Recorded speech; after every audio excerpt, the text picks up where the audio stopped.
Assalamualaikum everyone, this is Suruj Shakil, the facilitator and आज हम बात करने वाले हैं कुछ algebraic expressions की या फिर हम कह सकते हैं कि कुछ algebraic sums की. ठीक है. अब I have no idea कि what type of question could become अगर मैथ्स का कोई सेशन आता है, कोई पोर्शन आता है तो उसमें किस तरह के सवाल आएंगे, but we have to practice और we have to give our best. तो लेट्स सी कुछ अलजेब्रिक एक्सप्रेशंस को हम सॉल्व करने की कोशिश करते हैं कि वो कैसे होती हैं, ताकि इससे रिलेटेड कोई भी अलजेब्रिक सम आए तो you can easily solve it, right. The first part is bracket 100 minus 6 into bracket 100 plus 6 bracket close and that is equal to, यानी you need to solve these two brackets. और ये बात याद रखने वाली है कि जब भी कोई ब्रैकेट आए तो सबसे पहले हम ब्रैकेट सॉल्व करते हैं और फिर दूसरी एक्सप्रेशन या ऑपरेशन सॉल्व करते हैं. तो इसमें सबसे पहले हम ब्रैकेट सॉल्व करेंगे. जब हम ब्रैकेट सॉल्व करेंगे, of course 100 minus 6 is 94. Then you can put a bracket or you do not put a bracket, it's up to you. Then 100 plus 6 is becomes 106. ठीक है. It means के we gonna multiply 94 with 106. So when we multiply 94 into 6, it becomes 9964. So this is very simple. This is actually very simple. Now move to the second one. इसमें क्या हो रहा है, इसमें आपको एक एक्सप्रेशन दी गई है. ठीक है. अब वो आपसे बोल रहे हैं कि this is also equal to, तो भाई ये किसके बराबर हो सकती है. When we look at the expression तो हम देखेंगे कि भाई 9x square, 9 is a complete square of 3, यानी अगर मैं 3 का स्क्वायर लूँ तो वो 9 के बराबर होता है. जबकि यहाँ पे जहाँ कुछ नहीं है वहाँ 1 है, राइट. तो 1y स्क्वायर है. अब 1y square 1 is also the complete square of 1.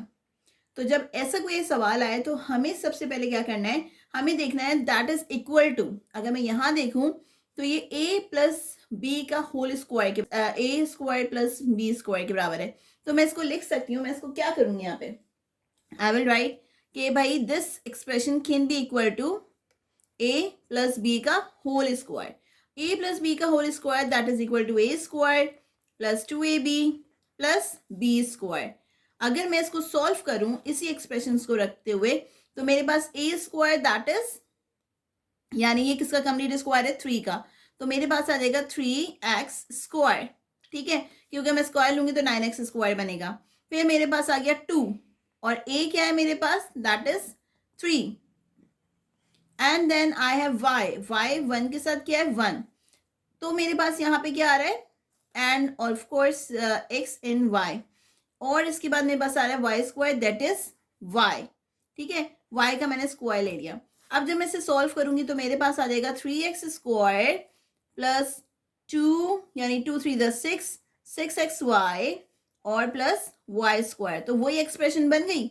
तो मैं इसको कह सकती हूँ कि this term is also equal to, किसके बराबर कहूंगी मैं इसे, कि भाई 3x स्क्वायर नहीं, बल्कि एक्स स्क्वायर भी मैं नहीं लगाऊंगी, मैं बाहर के साथ लगाऊंगी, प्लस वाई का होल स्क्वायर. ये इसके बराबर है, क्योंकि जब आप ये इसको खोलेंगे तो ये किसके बराबर आएगा, ये इसके बराबर आएगा.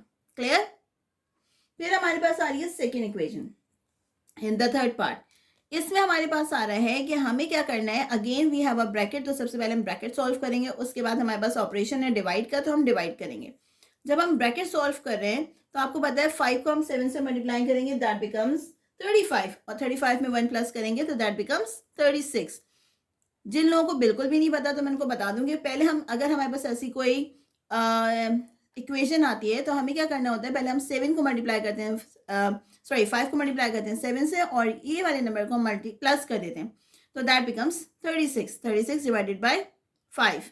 फिर अगेन 5 1 ज़ा 5 और इसमें प्लस करेंगे 4, तो दैट बिकम्स 9/5.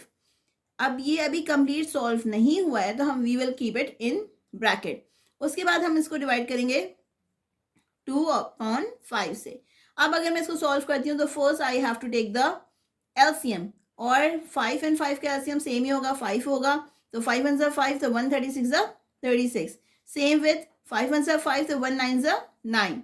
अब मैं इन दोनों को प्लस करूंगी तो आई वुड हैव 45/2 लिखूंगी. अब मैं क्या करने वाली हूँ, अब मैं करने वाली हूँ, इसको खोलूंगी। जब मैं इसको खोलूंगी तो भाई रेसिप्रोकल करूंगी। रेसिप्रोकल का मतलब होता है कि denominator will come at numerator और numerator will come at denominator. तो जब मैं इसका रेसिप्रोकल करूंगी तो मेरे पास इस डिवाइड को जब मैं मल्टीप्लाई में चेंज करूंगी तो ये 5 ऊपर चला जाएगा और ये 2 नीचे आ जाएगा। तो मैं इसको कैंसिल कर दूंगी क्योंकि सेम नंबर्स हैं। फिर मेरे पास क्या आ गया, 45/2। तो इस तरह से हम इस वाली एक्सप्रेशन को सॉल्व करते हैं। फिर मेरे पास आ गया इसके बाद एक और टर्म। इसमें दिस इज एक्सट्रीमली सिंपल। इसमें क्या है, sum of this equation and this equation, दो इक्वेशन है, उन्होंने कहा कि इसका सम निकालो। सम मीन्स प्लस करने में। तो हम प्लस कैसे करेंगे, हम सबसे पहले ये वाली टर्म लिख देते हैं। अच्छा, जब हम दूसरी लिखेंगे तो हम देखेंगे भाई 4x है, x 4x तो इसमें किसी में नहीं मिल रहा। लाइक यहाँ पे x³ है, यहाँ पे x² है, तो 4x सेपरेट रहेगा। जबकि हमारे पास 5x² है तो मैं उसको 3x के नीचे लिख दूंगी, 5x²। और मेरे पास क्या है, क्या बचा, 4x। यहाँ कुछ नहीं है तो डेफिनेटली प्लस है, तो मैं लिखूंगी 4x। अब जब मैं इसको एडिशन करूंगी तो जाहिर सी बात है, देयर इज नथिंग, तो ये सिंपल आपके पास x3 आ जाएगा।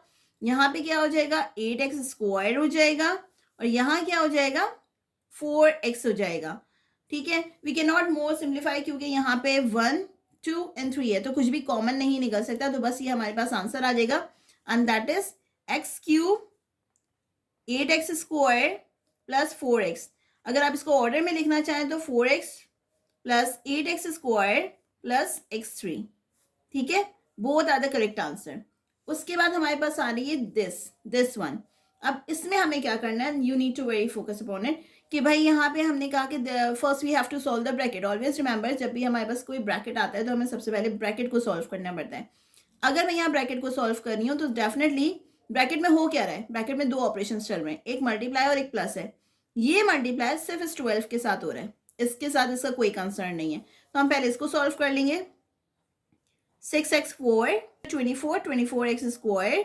उसके बाद मेरे पास ये ब्रैकेट एज इट इज आ गया, डिवाइड बाय 3x², वो भी चल ही रहा है। मैं इसको क्या करूंगी, इसको नीचे लेकर आ जाऊंगी, इसको खोलूंगी 4x² 4x4 24x² को मैं डिवाइड कर दूंगी 3x² से। अब क्योंकि ये x² और ये 4x⁴ है तो ये दोनों आपस में क्रॉस कैंसिल नहीं हो सकते। क्रॉस कैंसिल क्या हो सकता है, ये दोनों हो सकते हैं। तो जब मैं इसको क्रॉस कैंसिल करूंगी तो डेफिनेटली 3 1 3 एंड 3 8 24। तो अब मेरे पास क्या बचा, यहाँ पे ये 3 तो कंप्लीट कैंसिल हो गया x² को x² से। तो मेरे पास आया 6x⁴ प्लस 8x²। तो मैं यहाँ पे क्या कर सकती हूँ, मैं यहाँ कर सकती हूँ कि भाई 6 और इसको मैं लूँ तो मैं 2 के टेबल से इनको कॉमन लेके जा सकती हूँ। तो मैं जब इनको 2 के टेबल से कॉमन लेके जाऊंगी तो मैं क्या कर सकती हूँ, 2 बाहर रखूंगी। क्या और कॉमन आ सकता है, x² कॉमन आ सकता है। x² मैंने कॉमन निकाला तो यहाँ पे मेरे पास क्या बचा, 2 3 6। तो अब इसके साथ 2 तो इसके पास आ गए x², तो यहाँ इसके पास x कितनी पावर बची, 2।